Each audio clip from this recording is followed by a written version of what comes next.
Welcome to our channel. Opinion: What's next for Kamala Harris? Opinion by Jeff Mayhew, opinion contributor. After falling backward into the presidential nomination, Kamala Harris will soon find herself without a job. She ran a campaign of hope and optimism that was largely rejected. The final electoral score was Donald Trump 312, Harris 226. It wasn't a nail-biter, it was a blowout. Trump made gains with Hispanic and Black Americans and in rural and urban areas. What's worse, Harris's support from women, 53%, was down compared to President Biden's 57% in 2020. After such a humiliating defeat, what will Harris do next? Harris could try to run for president again. She could escape to private life and relax on a beach. She could join the nonprofit world and take the fight for civil rights there. She could join the mainstream media or start her own podcast. Or she could do as John Quincy Adams did, go to Congress and represent the unrepresented. Kamala Harris grew up in a lower middle-class neighborhood. Her parents, who met at UC Berkeley, were involved in the civil rights movement, taking Harris to protest while she was still in her stroller. This had a profound effect on her. She would reflect in her memoir that she saw justice from the outside, and ultimately, she wanted inside power. Harris worked her way up through law school, eventually becoming California's Attorney General, a senator, and a vice president. She achieved the type of power she wrote about. She was at the top of the ticket for the establishment. When activists came marching and banging on doors, Harris said she wanted to be on the other side to let them in. But now that power is gone.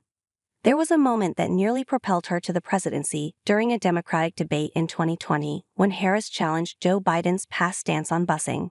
There was a little girl in California, Harris recalled, who was bused to school every day as part of the second class to integrate her public schools. With a quiver in her voice, she revealed, "That little girl was me." Harris was passionate because she understood that the opportunity for better education was vital to her standing on that stage. She wanted to have power so she could help more little girls like her. Harris is only 60. She has a long life ahead of her. She doesn't have to stop fighting for civil rights because she lost the presidency. John Quincy Adams was defeated by Andrew Jackson in the election of 1828. Adams was a passionate defender of civil rights and equal representation. Instead of returning to private life or trying to avenge his defeat, Adams decided to serve in Congress and was elected a representative from Massachusetts in 1830. While in Congress, Adams stood up for the American founding principle of the right of representation. He argued against the gag rule, a rule that prohibited discussions of slavery in the House of Representatives. He made repeated petitions for enslaved persons, arguing they had a right to be represented. In 1841, he defended a group of Africans who were captured and illegally transported aboard the Spanish ship La Amistad. He argued in front of the Supreme Court and secured their freedom. Adams accomplished more for civil rights and equal representation in the House of Representatives than he ever did as president.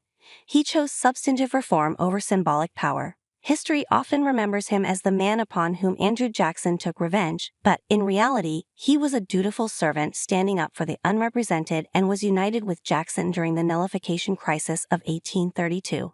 The Civil Rights Act of 1964 ended segregation and strengthened voting rights, finally expanding the right of representation that John Quincy Adams had fought for. However, since then, the population has nearly doubled, from 191 million to over 330 million. While representation has remained the same, at 435. While the Civil Rights Act of 1964 addressed equal representation in principle, the dramatic rise in population has diluted this representation over time. Each representative in 1964 represented about 439,000 people. Now, each represents about 756,000 people. Harris could go to Congress and write a new apportionment bill that ensures every American, regardless of background, has a closer connection to their government and adequate representation. She could also build a bipartisan coalition to stand united should any constitutional crisis come up between now and the next presidential election.